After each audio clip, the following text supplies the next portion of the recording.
देखिएगा, ये सवाल आपके सामने लिखा हुआ है। हमें पता है घातांक का सवाल है, इसे हम क्यूब कहते हैं। 15 की पावर 8 है, मल्टीप्लाई 15 की पावर 12 है, फिर डिवाइडेड का साइन है, फिर 15 की पावर 20 है। सेम क्वेश्चन मैंने यहाँ पर भी पुटअप किया है। ठीक, अब मैंने ये सेम क्यों दिया है, मैं आपको एक सवाल दो तरीका से करके दिखाऊंगा और दोनों के आंसर बिल्कुल सेम ही आएंगे, ध्यान रखना है। बस करने का मेथड थोड़ा अलग होगा, तो इसलिए ये नहीं है कि हम एक ही मेथड से सवाल हल कर सकते हैं, हम अनेक मेथड से भी सवालों को हल कर सकते हैं। ठीक है, डरने वाली बात नहीं है। तो ध्यान से देखिएगा, इस सवाल को सबसे पहले हम इसे कहते हैं फर्स्ट ट्रिक। ठीक, क्या कहते हैं हम? First trick. हम फर्स्ट ट्रिक से करके दिखाते हैं आपको कि ये तो फर्स्ट है, फिर सेकंड ट्रिक ये पहुंचेगी। ठीक है, तो कैसे करेंगे इसको मैं लिखता हूं यहां, देखिएगा। ठीक, ये इसके अपॉन में जाएगा क्योंकि डिवाइड का साइन है। ठीक, तो यहाँ 20 पावर इसकी। अब देखिए, यहाँ 15 सेम सेम है। जब सेम सेम है तो आपको पता होना चाहिए, हम क्या करते हैं, सेम सेम होता है तो हम यहाँ पर एक 15 लेंगे, उसकी पावर को हम 8 कर देंगे, 12 और 8 को जोड़ देंगे तो 12 8 कितना होता है 20। ठीक, अपॉन में भी कितना है,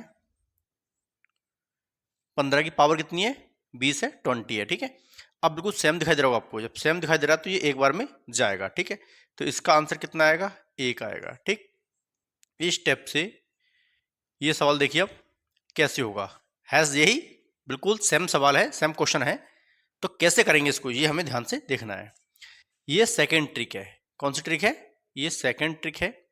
इसको हमें कैसे करना है ध्यान से देखिए।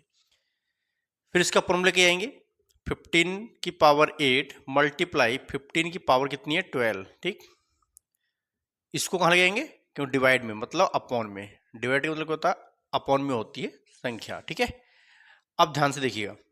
अब इसको हम एक काम करते हैं, आपको पता है ये अपॉन की चीज कहाँ है, ये ऊपर जाएगी तो इसकी पावर जो प्लस में है वो माइनस में बन जाएगी, माइनस की होती है तो प्लस में बन जाती है ऊपर जाके। तो हम इसको ऐसे लिखेंगे, देखो 15, ध्यान से देखिएगा, 15 की पावर 8, 15 की पावर 12 मल्टीपल और 15 की पावर -20। ठीक, उसके बाद सेम सेम है, हम यहाँ पहले इसको ऐड कर लेना आप। 15 की पावर 12 और 8 कितना होगा 20 मल्टीपल यहाँ पर भी कितना है माइनस का 20। राइट, अब हम एक काम करते हैं, दोनों में से एक लिखेंगे 15। अब देखो 20 ये है और ये भी काय का है, ये माइनस का है, ये प्लस का, ये माइनस का है। ठीक है, अब देखो यहाँ पर जब प्लस माइनस का है तो यहाँ कट जाएगा। ठीक है, कटेगा तो आपको पता होना चाहिए कि यहाँ पर 15 की पावर 0 बची। क्या बची? 0। 0 है, किसी भी संख्या की पावर 0 होती है तो वहां आंसर कितना आता है, 1 आता है। कितना आता है? 1। तो देखिए ये थोड़ी कंफ्यूजन है बच्चों को कि सवाल को हल कैसे किया जाएगा। तो यहाँ जब किसी भी संख्या की पावर अगर 0 होती है तो उसका आंसर कितना होता है, 1 होता है। या किसी भी अक्षर की पावर अगर 0 हो तो उसका आंसर भी 1 होगा। या किसी भी संख्या की पावर अगर 0 हो तो उसका आंसर भी 1 होगा। चाहे वो 10 की पावर 0 हो तो भी 1 होगा, चाहे वो 100 की पावर 0 हो तो भी 1 ही आंसर आएगा। ठीक है, तो ये डरने वाली बात नहीं है। ये सवाल को, एक सवाल को हमने दो ट्रिक से करके दिखाया है। तो देखिए एक ट्रिक आपके सामने ये है और एक ट्रिक ये है, तो आप जो भी ट्रिक से, जो भी ट्रिक आपको बेस्ट लग रही है उस ट्रिक से सवाल को हल कर सकते हैं। नंबर कभी माइनस में नहीं जाते हैं, ये आपको याद रखना है। ठीक है, चलिए कर लीजिएगा।